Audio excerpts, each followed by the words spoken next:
and Lookman and all that. He's got to be around that sort of money for me, Martinelli. So, if you look at what he has done, 15 goals, 10 goals under Emery, just in one season. I know he hasn't done that of late and he's dropped off. But, I look around Europe and left wingers and the ones we're linked with. I actually must say, I look at the situation with the stats and goals and assists of Martinelli. It's actually not that bad across Europe to some of the left wingers out there. So Nico Williams ones ain't screaming and shouting really this year. Exactly that. He's the one I was thinking of, and there's others as well. So I look at that and think, yeah, fair play. A lot of people are saying Mitoma could be a good guy to come in. I like Mitoma. They rejected 90-odd million for him, though. Yeah, we're going to get him, are we? Let's just be real. So that's where I'm at with Martinelli and Trossard. So I don't think we need a rebuild, but a rebuild to me would be like you need 10, 11 players coming in. And I don't think we need 10, 11 players. I think we're in a position where we probably would love 7 to come in. Yeah, a goalkeeper, maybe another defender, 2 midfielders, like one Zubamendi type and one Morgan Rogers type, maybe a creative midfielder. And don't tempt me, Dan. This is sounding wavy, man. That's what I'm saying. So they're the dream ones. They're the dream positions, I think, that we all need at 7. I think realistically, we're probably looking at 4 in the summer. And I think it's already going to be a goalkeeper, a defensive midfielder, a winger, and a striker. I think they're the 4 that we will get, if I'm honest.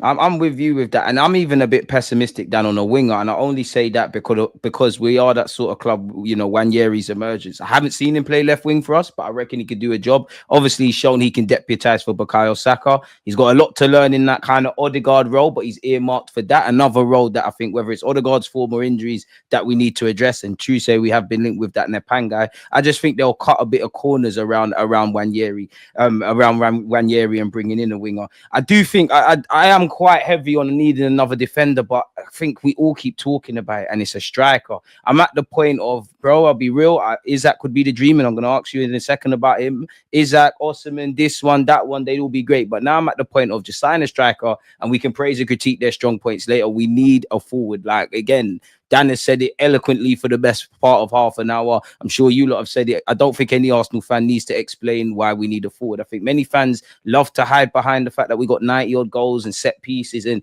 a bit like at the end of this season, the goals will kind of be shared out. But at the end of the day, in your heart, when push comes to shove and you need someone to put the ball in the back of the net, we don't have that in our specific front line. I don't think Havertz has been terrible, but I think the burden is too heavy for him to carry. Apparently, David Ornstein has said the price Newcastle want for Isak that seems to circulate around the industry is something like 150 million.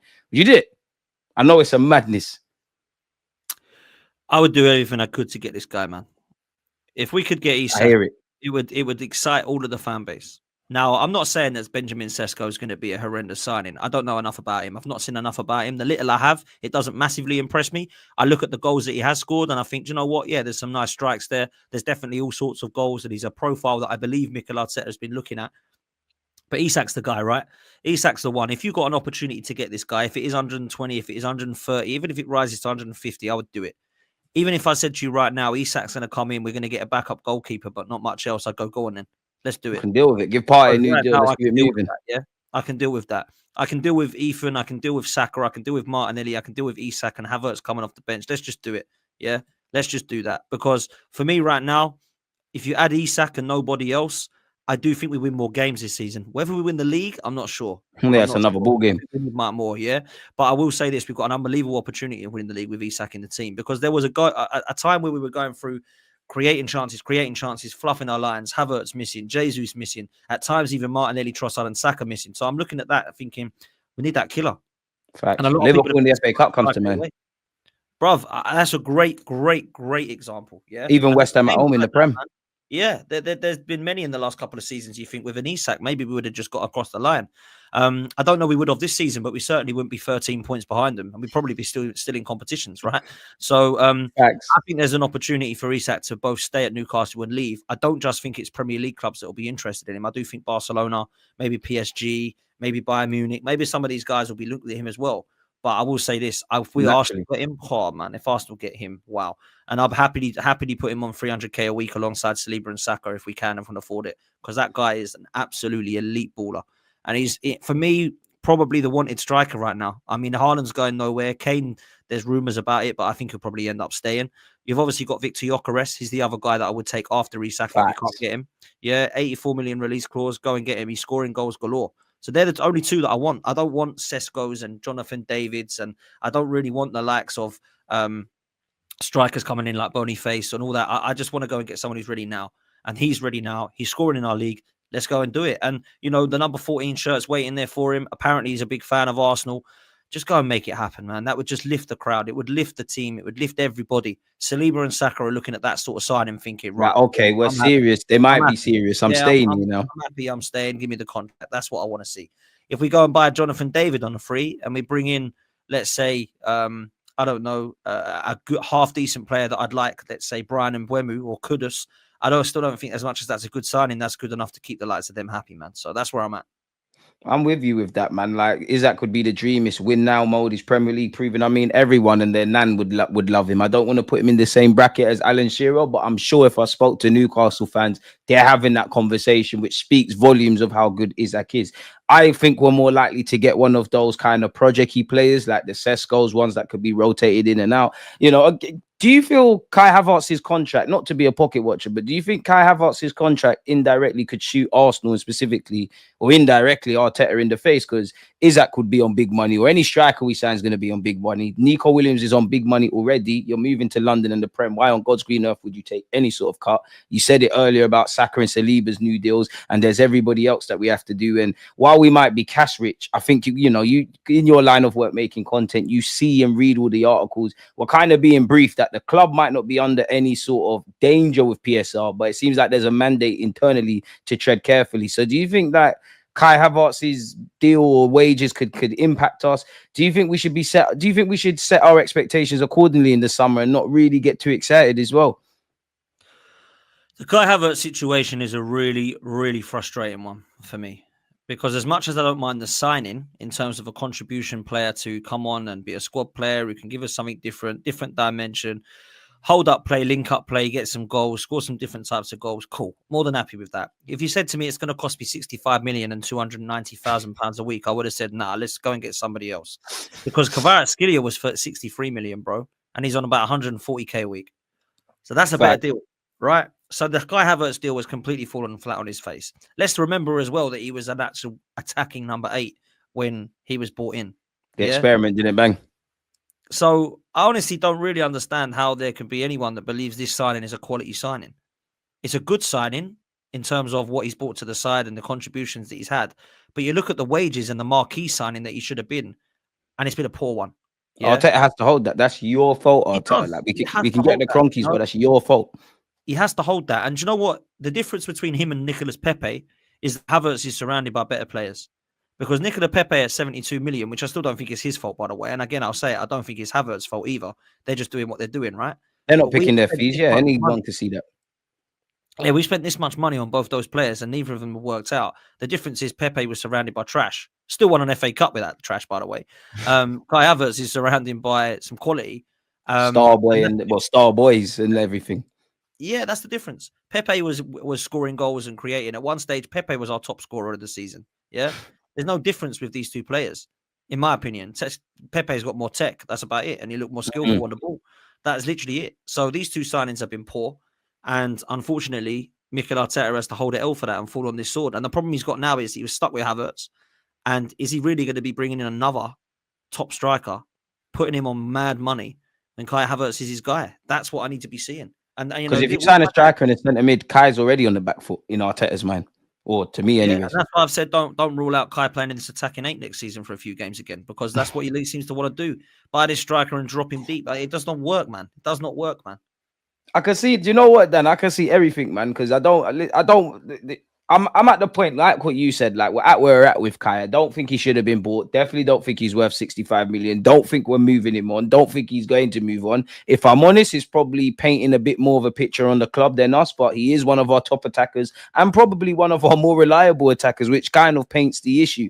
Like you said there, Arteta, you're going to have to hold that. But I just know if you sign a centre mid or a striker, Kai Havertz is already on the back foot. And I'm not saying we're going to get Isak, but for argument's sake, if we got Isak for 150 mil and we had to be a bit cute and clever, like what you said there's a reality where Declan Rice reverts back to the 6. And then obviously you've got Kai Havertz in that 8. And that's where I feel, as much as we can get at the Cronkies and blame the Cronkies, they're not telling Arteta to sign left backs galore and centre mids galore. Like, let's be honest, Arteta sometimes has missed the boat. I'm not against necessarily Rice playing as an 8, but his bread and butter is a 6. Your most expensive player, you're playing him out of his position. Your big money purchasing Kai Havertz, a hybrid kind of all-action midfielder. It hasn't worked, and he's like a Swiss Army knife, but doesn't actually do anything. The summer signings, I like Calafiori.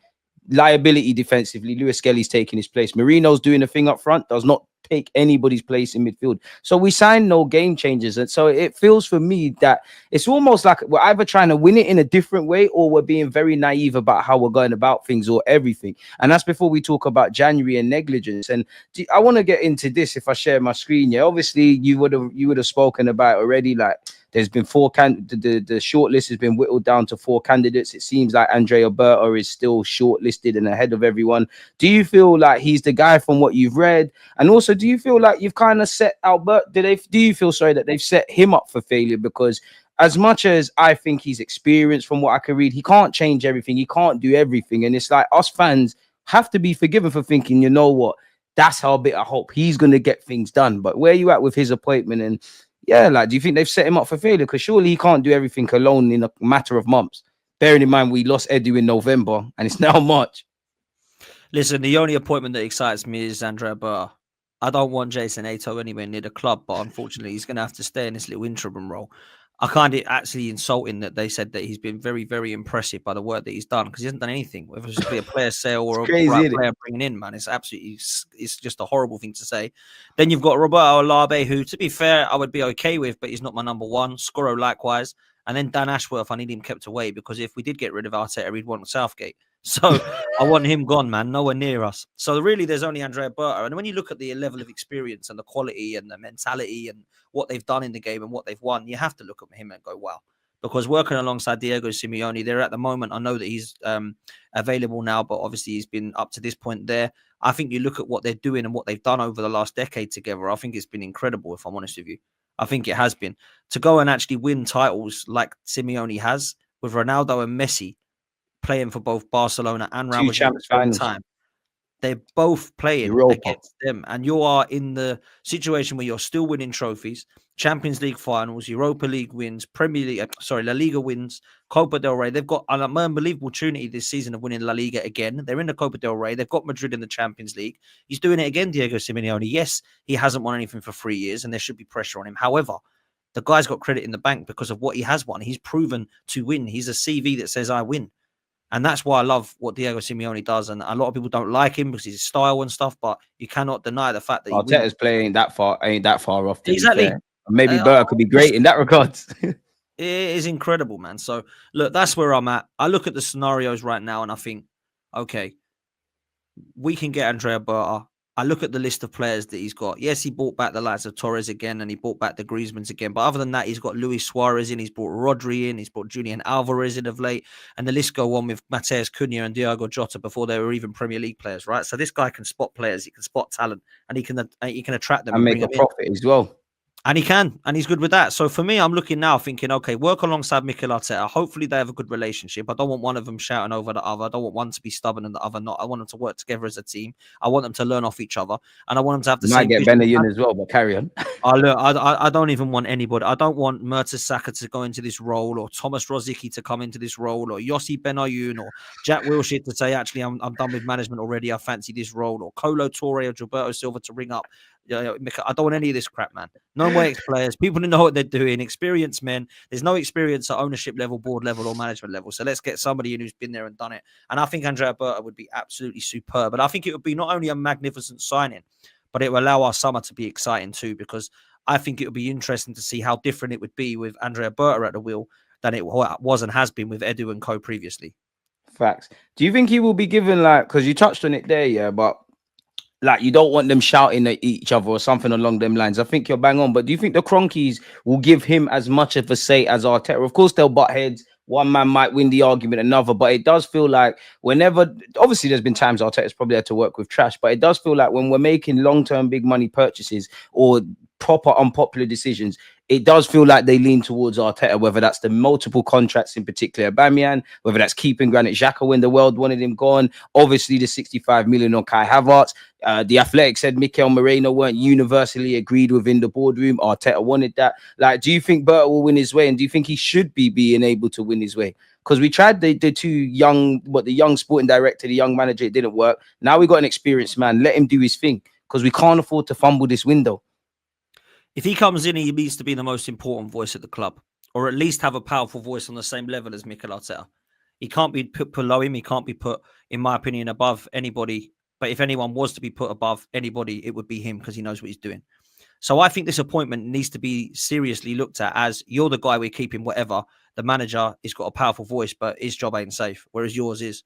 Because if we get the new appointment in after Mikel Arteta, if he is unsuccessful next season, Berta stays and we work alongside that person. Hell, maybe it's even Diego Simeone or Simone Inzaghi, somebody like that, right? So I look at it and think that's exactly the direction the Kroenkes should be thinking. What I believe the Kroenkes are thinking are, Arteta's still powerful. We've just got a guy who's better than Edu now. Because I think they love Arteta and want to keep him. So I think he needs a powerful voice. I hope that their vision is that he has a powerful voice and that he isn't outspoken by Mikel Arteta. And what I really pray is that if he, let's say, has a conversation with Mikel and he says, right, Nico Williams, and he goes, hang on a minute, no.